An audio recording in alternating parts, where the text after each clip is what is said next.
In this video, a man named Benji explores an abandoned house where something deeply unsettling takes place. This is actually part of Benji's job, guarding and inspecting deserted properties to prevent intruders from damaging or vandalizing them. But this particular house is different. Something about it always feels off. Benji admits it's the one place he truly hates checking, as he often runs into trespassers and strange figures there. He's even filmed an entire series about this property and the mysterious people who keep breaking into it. But this specific video was the one that shocked everyone. Here's what his camera captured. There is somebody in here.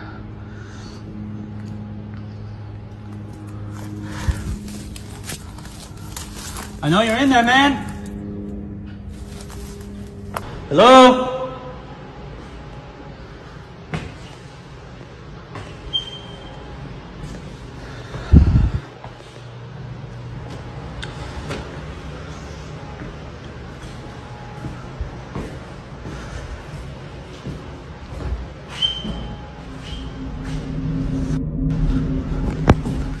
Police!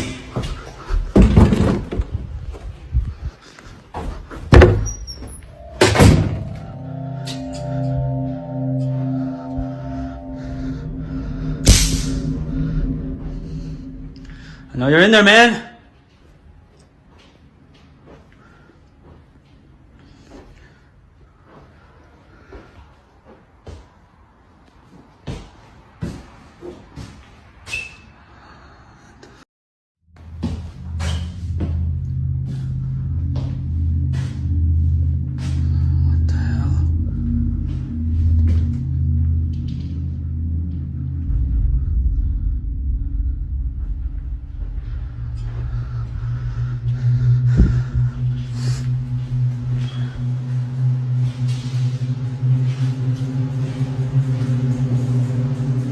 This is in your house, man.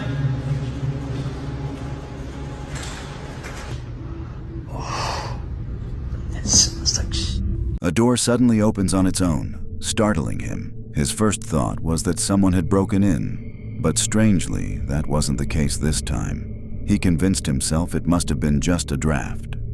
Moments later, a trespasser walked out of a room that appeared to be completely empty.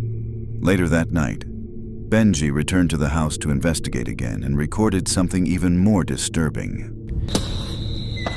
Hello?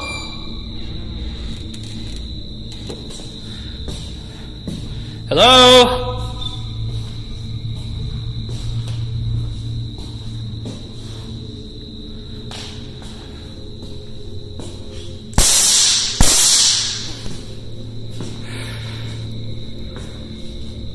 Hello?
When the footage is slowed down and zoomed in, you can clearly see a figure standing inside that same room. At first, it was barely noticeable, but on review, it became undeniable. When he looked again and saw nothing there, Benji quickly fled the house. It's still unknown whether this was the same intruder seen earlier that day, or something else entirely. In March 2022, YouTubers Me and Chris uploaded a new video to their channel, Back in Time MC, In it, they shared footage from their visit to an abandoned farmhouse in the United Kingdom. In the video's caption, they mentioned they had found an entry point through an open side window. Judging by its condition, the farmhouse hadn't been maintained or repaired in years. The floors were covered in leaves, cobwebs, and dust, with unused boots and even several dead animals scattered around. On a bedside table lay shotgun shells, and there were a few signs that someone might have been there more recently, including a newer light bulb in one of the bedrooms and a few neatly folded clothes in the closet. From the family photographs scattered on shelves and walls, it was clear that a family with at least 4 children had once lived there. As they continued exploring, me and Chris entered one of the upstairs bedrooms, noticing a thin strip of carpet on the floor. What they didn't notice at first was that someone was actually asleep in the bed. Look in that wardrobe. I'll just leave him for Can I help you? Oh my god! Fucking hell! You're alive! You are? Fucking hell, man. You live in here, you can't live in here. Yeah? No! What do you mean you can't? We thought it was abandoned. We thought it was abandoned. You can't live in here. Holy shit! Are you okay? Only when they made noise did the woman wake up, startling them. Although her face was blurred out, likely for privacy, her elderly voice revealed her age. During their brief conversation, she explained that she had no relatives who could take her somewhere else. Out of kindness, me and Chris stayed to talk and understand her situation. She introduced herself as Jane, and for about 10 minutes, they spoke about her life and how she ended up living there. Thanks to their compassion, the shock of finding an elderly woman in such harsh conditions soon turned into a heartfelt conversation. To their surprise, Jane had been living in the abandoned farmhouse for nearly 30 years. Despite offers of food, clothing, and bedding from others, she always refused, saying she was content living this way. She said that even though the house wasn't hers, the farm workers nearby knew she was there and brought her food and water daily. Near the end of their encounter, the couple promised to visit Jane again soon. It could have been a touching ending, but the caption Chris and me added at the end of their video cast a darker tone over the story. In it, they explained that they had researched the farm and its owner and even received a message from someone familiar with the farmer. The informant claimed to know about Jane's situation, saying she was living with the farmer and that, despite the poor conditions, she was being looked after and had chosen this lifestyle. According to the informant, her husband frequently checked on her, but Jane was not someone who easily accepted help. We thought How did you get in? there's a window that's open downstairs. Window open? Yeah, Yeah. It's an open window. What we do, We do take videos on. pictures of like old farmhouses because we're really interested in it. Oh.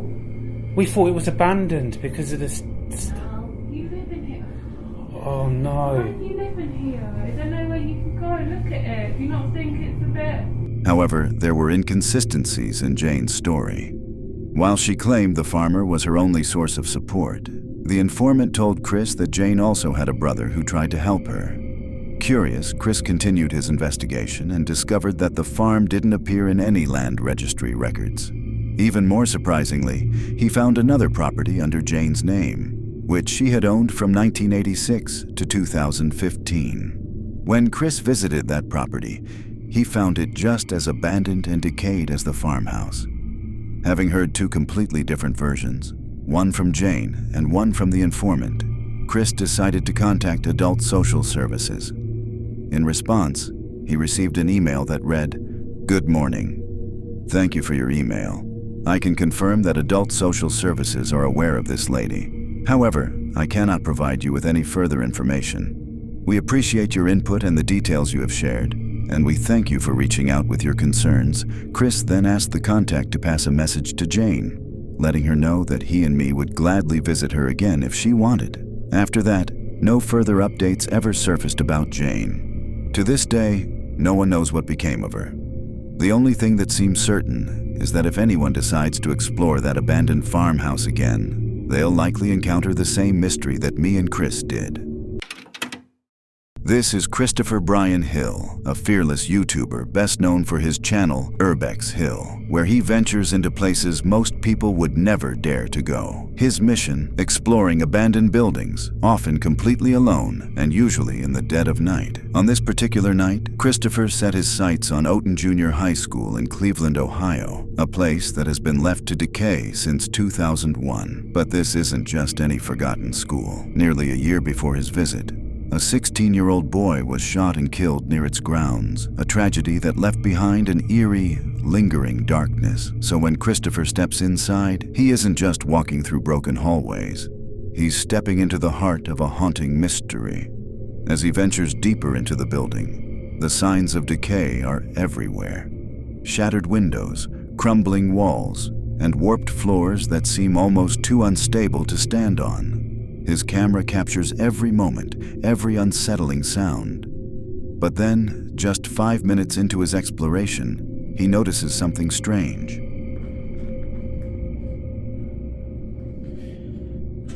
Wait a minute. This wasn't like this before.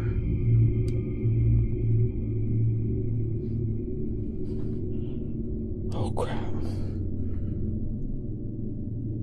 I do not remember this being here.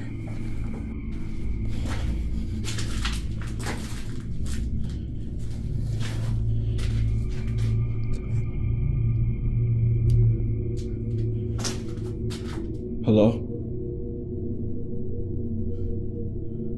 Hello? A white object now blocks a doorway, something he's certain wasn't there before. Confused, he calls out a cautious, "Hello!" But there's no response. He begins to second-guess himself. Had it been there all along? Yet his camera footage later confirms it. The object wasn't there before. I can't remember if this was like this before or not. I could have sworn it wasn't like that before, though. That is weird. Maybe it was. Maybe I'm tripping. I don't remember.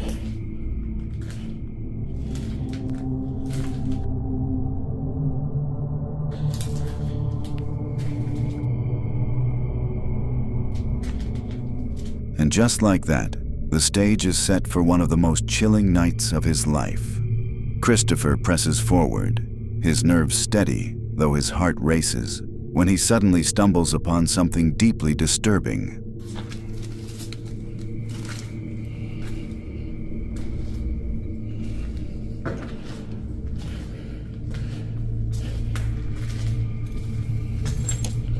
Shit, look. It's like blood on the floor.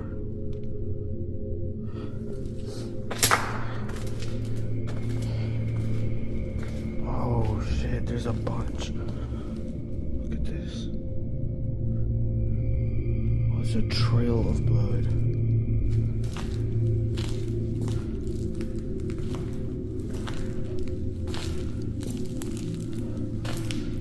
That's crazy.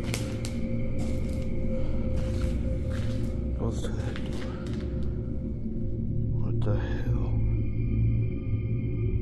A trail of fresh blood smeared across the floor, leading to a door marked with 666. It's the kind of image you'd expect to see in a nightmare. But for Christopher, it's terrifyingly real. That's vandalism. That's foul.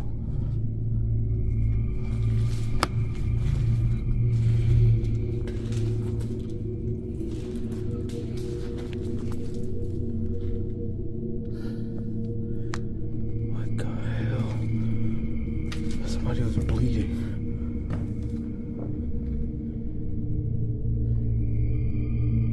Is this real? What the fuck? Bro. It's on the and everything. What? This can't be real.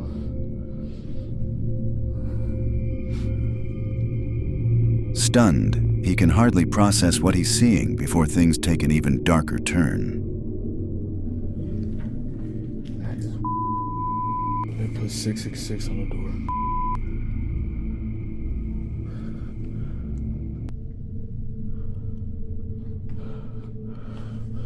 That does look real. Oh shit. Yo, there are bullet cases. What was that?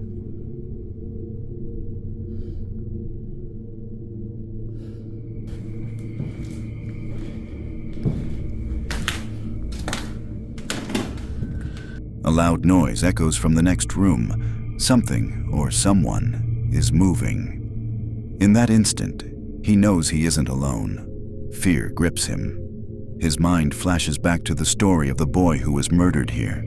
And suddenly, staying feels like a deadly mistake. What was that?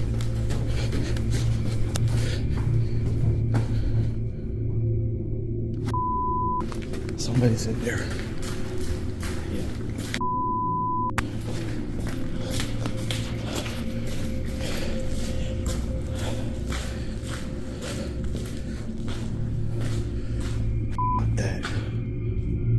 That's somebody in there. Christopher bolts for the exit, escaping into the night. Luckily, he makes it out unharmed. But when he reviews the footage later, a chill runs down his spine.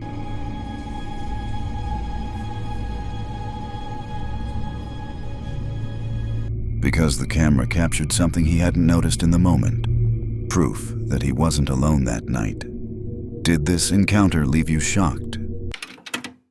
In May 2014, a video was filmed that would remain hidden for years, until 2022, when it was discovered buried beneath soil and leaves deep in the forest. It was later uploaded online under the title, "Lost Footage Found Near an Abandoned Hideout." The footage shows two teenagers exploring an old, graffiti-covered building. One of them begins spray painting over the faded markings when, suddenly, they hear a strange noise echoing through the structure. Yeah.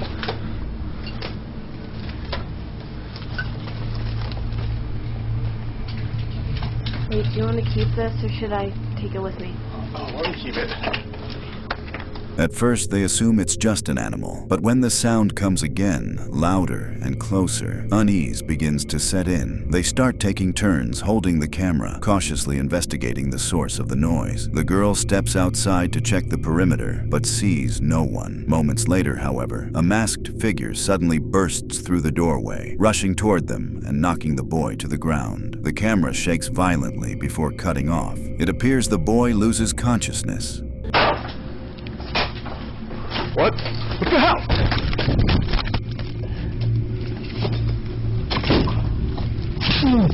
When the recording resumes, he's back on his feet, running through the forest, the camera bouncing in his hand until he drops it. Eventually, he finds his friend hiding among the trees, and together they flee the area. To this day, no one knows who the masked individual was or why they attacked the teenagers that afternoon. The true story behind the lost footage remains a chilling mystery.